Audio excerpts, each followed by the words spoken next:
नमस्कार मित्रांनो, अतिवृष्टीचं संकट सध्या तरी टळलंय आणि परत एकदा अकोले तालुका पर्यटनासाठी सज्ज झालाय। मी पर्यटकांना आव्हान करतो की तुम्ही अकोले तालुक्यामध्ये येऊ शकता।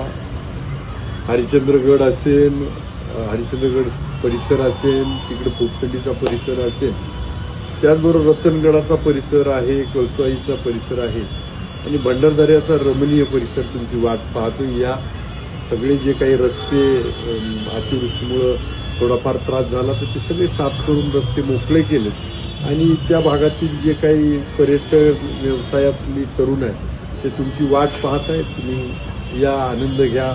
फक्त सेल्फीसाठी जीव घेणं साहस करू नका। पर्यटनामध्ये जी काही योग्य काळजी घ्यायची ती काळजी घ्या आणि स्वतःबरोबर निसर्गालाही जपा। या माझ्या अकोले तालुक्यात। धन्यवाद।